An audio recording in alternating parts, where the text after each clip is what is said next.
Assalamualaikum warahmatullahi wabarakatuh. Yang terhormat Bapak Madio Marioto Eskep NS MNS selaku penguji 1, yang saya hormati Ibu Maria Upa SSIT Eskep NS Mkep selaku penguji 2 dan penyidik 1, dan yang saya hormati Ibu Ita Abdiliani Eskep NS Mkep selaku penguji 3 dan penyidik 2. Perkenalkan, saya Lea Hikmatul Mola, NIM 1801030353, Prodi Estetik Perawatan Fakultas Kesehatan. Di sini saya akan mempresentasikan proposal skripsi saya yang berjudul Hubungan Dukungan Keluarga dengan Perilaku Lansia terhadap Kepatuhan Diet Hipertensi. Langsung saja untuk topik yang pertama adalah latar belakang. Keberhasilan pembangunan merupakan cita-cita suatu bangsa yang ditandai dengan peningkatan angka harapan hidup di Indonesia, yang mengakibatkan jumlah lansia mengalami peningkatan pada tahun 2020 sebanyak 27,1 juta jiwa dari 25,9 juta jiwa pada tahun 2019. Semakin bertambahnya usia seseorang, maka akan terjadinya proses penuaan atau aging processing yang mempengaruhi perubahan pada tubuh manusia. Salah satunya itu perubahan fisik pada sistem kardiovaskuler, yaitu terjadinya peningkatan tekanan darah atau hipertensi. Berdasarkan data hipertensi di Indonesia, prevalensi hipertensi di Indonesia pada penduduk usia lebih dari 18 tahun sebanyak 34,11%, Provinsi Jawa Tengah 37,57%, diperkirakan tahun 2025 prevalensi hipertensi mencapai 1,6 miliar orang di seluruh dunia.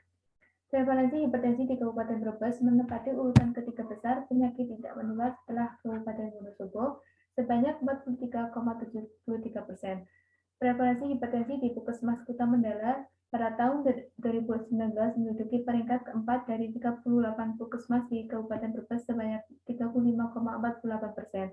Tahun 2020, hipertensi menduduki peringkat kedua penyakit tidak menular setelah ISPA sebanyak 1.763 jiwa. Hipertensi dan komplikasinya dapat diatasi dan dicegah dengan merubah pola gaya hidup sehat, salah satunya yaitu kepatuhan diet hipertensi. Diet hipertensi sangat penting dilakukan bagi penderita hipertensi karena dapat mengurangi risiko komplikasi hipertensi. Namun saat ini masih banyaknya penderita hipertensi yang tidak patuh terhadap diet. Rendahnya kepatuhan diet ini dapat meningkatkan kejadian kekambuhan hipertensi. Dalam hal ini, dukungan keluarga berperan penting dalam penata laksanaan hipertensi. Dampak dukungan keluarga dalam penata laksanaan hipertensi bagi lansia ada dua, dampak positif dan dampak negatif. Apabila lansia mendapatkan dukungan dari keluarga, maka akan meningkatkan pengetahuan lansia mengenai diet hipertensi dan memotivasi lansia dalam kepatuhan diet. Namun, apabila lansia tidak mendapatkan dukungan dari keluarga, maka perilaku kesehatannya itu tidak dilakukan dengan baik. Akibatnya akan terjadinya komplikasi serta berdampak buruk pada status hipertensinya. Penelitian ini didukung oleh penelitian Sapwal et al. Tahun 2021 menunjukkan bahwa sebagian besar dukungan keluarga yang diberikan pada penderita hipertensi dalam kategori baik. Kemudian Cahyono et al. Tahun 2020 menunjukkan bahwa dukungan dari keluarga, terutama suami, berperan penting dalam peningkatan rasa percaya diri dan motivasi ibu selama menyusui. Hasil survei pendahuluan pada beberapa lansia di Puskesmas Kota Mandala, 2 lansia mengatakan keluarga selalu mengingatkan mereka tentang pola makan, penderita hipertensi, dan mengantarkan ke pelayanan kesehatan. Tetapi lansia masih kurang tertutup dalam diet hipertensi. 2 lansia mengatakan kurang mendapatkan informasi dan perhatian dari keluarga langsung karena lansia tinggal sendirian. Lansia mengatakan makan makanannya seadanya, mereka tidak terbiasa dengan menu diet. Berdasarkan uraian pada latar belakang, sehingga peneliti dapat merumuskan masalah penelitian, yaitu adakah hubungan dukungan keluarga dengan perilaku lansia terhadap kepatuhan diet hipertensi. Untuk tujuan penelitiannya ada tujuan umum dan tujuan khusus. Tujuan umum yaitu untuk mengetahui hubungan dukungan keluarga dengan perilaku lansia terhadap kepatuhan diet hipertensi. Untuk tujuan khususnya, yang pertama, mengidentifikasi karakteristik lansia seperti umur, jenis kelamin, pendidikan, pekerjaan, dan informasi yang didapat mengenai diet hipertensi. Kemudian mengidentifikasi dukungan keluarga terhadap kepatuhan diet hipertensi, mengidentifikasi perilaku lansia dalam diet hipertensi, kemudian menganalisa hubungan dukungan keluarga dengan perilaku lansia terhadap kepatuhan diet hipertensi. Untuk manfaat penelitiannya ada manfaat teoritis. Diharapkan penelitian ini dapat memberikan informasi serta gambaran secara umum serta mengembangkan teori yang telah ada mengenai dukungan keluarga dengan perilaku lansia terhadap kepatuhan diet hipertensi. Manfaat praktisnya Bagi responden diharapkan dapat meningkatkan pengetahuan dan perilaku positif dalam hipertensi. Bagi peneliti dapat memberikan informasi dan pengetahuan secara umum mengenai dukungan keluarga dengan perilaku lansia terhadap kepatuhan hipertensi. Bagi Universitas Harapan Bangsa dapat dijadikan sebagai referensi dan tambahan bagi mahasiswa keperawatan mengenai dukungan keluarga dengan perilaku lansia terhadap kepatuhan hipertensi. Dan bagi penelitian selanjutnya dapat dijadikan referensi dan daftar pustaka untuk penelitian selanjutnya dengan berbagai variabel yang lebih baik. Keaslian penelitian ini hasil karya peneliti sendiri dan belum pernah diteliti sebelumnya. Ada 5 penelitian yang berhubungan dengan penelitian ini. Yang selanjutnya yaitu tinjauan pustaka. Yang pertama, poin lansia. Definisi lansia adalah orang yang telah berusia 60 tahun ke atas. Definisi penuaan adalah suatu proses yang terjadi pada individu disertai dengan perubahan fisik yang ditandai dengan penurunan fungsi organ tubuh. Untuk karakteristik lansia ada umur, jenis kelamin, status pernikahan, status kesehatan, pendidikan, dan pekerjaan. Perubahan pada lansia ada perubahan fisik, perubahan kognitif, dan perubahan psikososial. Untuk perubahan fisik ada perubahan penurunan tekanan, penurunan berat badan dan tinggi badan, kemudian ada sistem indukmen yaitu kulit mulai mengkeriput, kemudian sistem muskular biasanya kekuatan otot mulai menurun, kardiovaskuler terjadinya penurunan tekanan, peningkatan tekanan darah, kemudian sistem perkemihan penurunan berat jenis urin, sistem pernapasan otot-otot pernapasan kehilangan kekuatan dan menjadi kaku sehingga pernapasan lebih cepat, sistem gastrointestinal indera pengecapan menurun, kemudian sistem penglihatan terganggu, sistem pendengaran juga terganggu, kemudian sensasi sentuhan mulai menurun, sistem endokrin itu penurunan sekresi hormon seks dan reproduksi pada wanita itu akan mengalami menopause. Kemudian perubahan kognitif pada lansia biasanya lansia akan mengalami demensia atau kepikunan. Kemudian perubahan psikososial, lansia akan mengalami kehilangan pekerjaan, finansial, dan jabatannya. Kemudian hipertensi. Definisi hipertensi yaitu suatu keadaan di mana tekanan darah sistolik lebih dari 140 mm Hg dan diastolik lebih dari 90 mm Hg. Klasifikasi hipertensi menurut WHO ada 3. Yang pertama yaitu tekanan darah normal apabila tekanan sistolik itu kurang dari atau sama dengan 140 mm Hg dan diastoliknya kurang dari atau sama dengan 90 mm Hg. Untuk tekanan darah perbatasan 141 sampai 149 mm Hg dan untuk tekanan diastoliknya 91 sampai 94 mm Hg. Kemudian untuk tekanan darah sistolik, tekanan darah tinggi sistoliknya lebih dari atau sama dengan 160 mm Hg. Kemudian untuk diastoliknya lebih dari 95 mm Hg. Kemudian, untuk faktor risiko hipertensi, ada faktor risiko yang tidak dapat diubah seperti riwayat keluarga, jenis kelamin, dan usia. Kemudian ada faktor yang dapat diubah seperti obesitas, merokok, kurang aktivitas, stres, kelebihan konsumsi garam, konsumsi alkohol. Kemudian manifestasi klinis yang dapat terjadi pada penderita hipertensi seperti sakit kepala, pusing, kelelahan, terus sesak napas, dan kemudian bisa terjadinya penurunan kesehatan. Terus kemudian komplikasi yang terjadi pada hipertensi biasanya akan terjadi stroke, kemudian gagal jantung, gagal ginjal kronis, infark miokard, kemudian ada diabetes hipertensi. Diabetes hipertensi merupakan pengobatan hipertensi tanpa adanya efek yang serius karena pengendaliannya itu secara alami. Untuk jenis diabetes hipertensi itu ada yang pertama merubah pola makan, mengurangi konsumsi makanan yang siap-saji seperti minuman bersoda, minuman atau makanan dalam bentuk kaleng, kemudian mengurangi konsumsi makanan lemak tinggi, kemudian mengurangi garam berlebihan, kemudian mengkonsumsi makanan yang tinggi serat seperti buah dan sayuran. Kemudian ada perilaku kepatuhan. Definisi perilaku kesehatan menurut teori Head-Phillips model yaitu perilaku yang ditentukan oleh keyakinan atau persepsi individu terhadap penyakit dan standar kesehatan untuk mencegah terserangnya penyakit.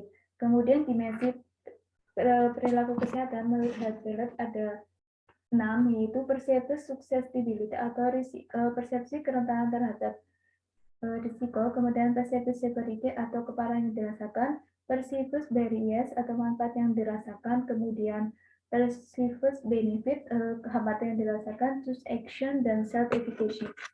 Kemudian faktor yang mempengaruhi perilaku kesehatan ada faktor demografi, faktor sosiofisiologi, dan faktor pengetahuan.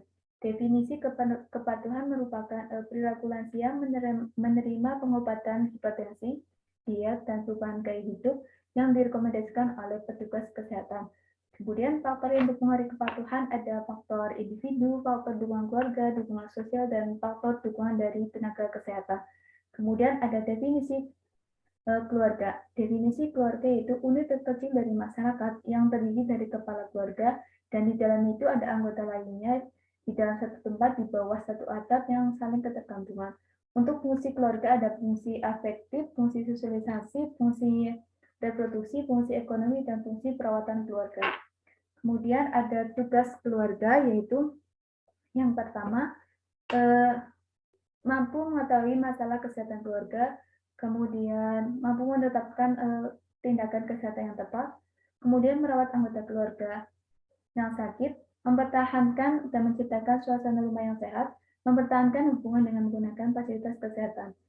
Kemudian definisi dukungan keluarga ada merupakan perilaku bentuk melayani keluarga yang dilakukan dengan dukungan emosional, dukungan informasi dengan instrumental, dan dukungan penghargaan. Untuk dukungan keluarga ada dukungan emosional seperti perhatian, kasih sayang, dan simpati pada lansia. Kemudian dukungan informasi memberikan informasi atau edukasi kepada lansia mengenai hipertensi. Kemudian ada dukungan penghargaan, memberikan dukungan semangat dan pujian pada lansia. Kemudian dukungan instrumental dan dukungan finansial, uang, dan waktu. Berikut kerangka teorinya dari faktor risiko hipertensi seperti riwayat keluarga, jenis kelamin, usia, merokok, dan lain-lain akan mengakibatkan hipertensi lansia, sehingga lansia ini nanti akan merubah perilaku kesehatannya dalam kepatuhan diet, ada diet mengatur makanan, mengurangi garam berlebihan, mengkonsumsi buah dan garam. Kemudian ada faktor yang mempengaruhi kepatuhan, ada sikap dan motivasi individu, keyakinan, dukungan keluarga, dukungan sosial, dan dukungan petugas kesehatan.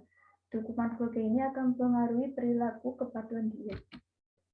Kemudian ada kerangka konsep, ada variabel independen dukungan keluarga dan variabel dependen perilaku lansia terhadap kepatuhan diet hipertensi. Untuk hipotesisnya ada HO dan HA. Kemudian metodologi penelitian, jenis dan rancangan penelitian ini menggunakan penelitian kuantitatif observasional dengan desain penelitian analitik. Penelitian ini menggunakan pendekatan cross-seksional. Kemudian lokasi dan waktunya, lokasinya di Puskesmas Kota Mandala. Untuk waktunya pada bulan Maret 2022. Populasi dan sampelnya, populasinya seluruh lansia yang menderita hipertensi dan mengikuti kegiatan prolanis di Puskesmas Kota Mandala yaitu sebanyak 84 responden. Untuk sampelnya sebanyak 69 dengan menggunakan teknik purposive sampling yang menentukan kriteria inklusi dan eksklusi. Untuk variabel penelitiannya itu variabel bebas, yaitu dukungan keluarga, variabel terikat yaitu perilaku lansia terhadap kepatuhan diet hipertensi. Kemudian ada definisi operasional. Yang pertama usia, untuk hasil ukuran yaitu lansia usia 60-74 tahun, jenis kelamin hasil ukurnya laki-laki dan perempuan, pendidikan hasil ukurnya SD, SMP, SMA, dan perguruan tinggi, untuk pekerjaan hasil ukurnya bekerja dan tidak bekerja, informasi yang didapat hasil ukurnya pernah dan tidak pernah. Untuk dukungan keluarga hasil ukurnya yaitu kurang apabila nilainya kurang dari 56% dan cukup apabila 50-75%, baik apabila 76-100%. Kemudian perilaku kepatuhan diet bila tidak patuh kurang dari 56%, cukup patuh 56-75%, dan patuh apabila 76-100%. Untuk alat ukurnya semua menggunakan kuesioner. Kemudian instrumen dan penelitian, lembar kuesioner ini telah diuji validitas dan reliabilitasnya oleh Stenizy tahun 2017 dengan R hitung lebih dari R tabel dan Cronbach's alpha lebih dari 0,60 yaitu 0,972.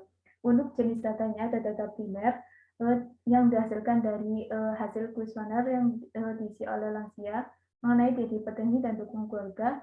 Kemudian data sekundernya yaitu data hipertensi yang diperoleh dari data Puskesmas Kuta Mandala dan Dinas Kesehatan Brebes.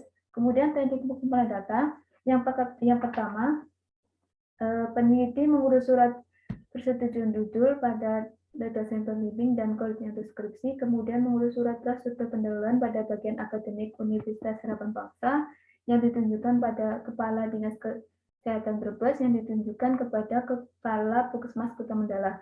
Setelah itu, peneliti meminta izin ke Kepala Puskesmas Kuta Mandala untuk melakukan pengambilan data di Puskesmas Kuta Mandala. Dalam pengambilan data ini menggunakan dua cara. Yang pertama, peneliti mengumpulkan responden dalam satu waktu dalam kegiatan berolanis. Yang kedua, apabila jumlah responden belum sesuai dengan jumlah sampel, maka peneliti mendatangi rumah responden yang tidak ikut hadir dalam kegiatan berolanis. Kemudian peneliti menjelaskan mengenai proses pengambilan data dan etika penelitian. Setelah itu, peneliti menjelaskan tujuan pengambilan data dan melakukan kontrak waktu yang dibutuhkan dalam penelitian ini, serta meminta persetujuan bersedia menjadi responden. Setelah itu, peneliti memberikan lembar kuesioner dan alat tulis kepada responden untuk diisi. Dalam penelitian ini, peneliti memperhatikan waktu dalam pengisian kuesioner pada lansia. Tujuannya untuk mempermudah lansia dalam menyelesaikan pengisian kuesioner sesuai dengan arahan peneliti. Kemudian setelah kuesioner terisi semua, peneliti mengumpulkan kembali kuesioner yang telah diisi. Kemudian ada pengolahan data, editing, coding, edit data, dan analisis. Analisis data ada analisis univariat, analisis variat, dan pada analisis bivariat itu menggunakan uji Chi-square. Etika penelitian, ada prinsip etika penelitian. Yang pertama, manfaat. Diharapkan penelitian ini dapat bermanfaat bagi kepentingan manusia dan tidak memberikan penderitaan pada responden. Kemudian menghormati manusia, responden memiliki hak untuk memilih diikutsertakan atau tidak dalam penelitian ini. Kemudian keadilan, responden memiliki hak untuk mendapatkan perlakuan yang sama sebelum, sesudah, atau setelah dilakukan penelitian ini. Kemudian masalah etika penelitian ini ada informed consent, yaitu perlu adanya persetujuan antara peneliti dan responden dengan memberikan lembar persetujuan bersedia menjadi responden. Kedua, anonymity tanpa nama.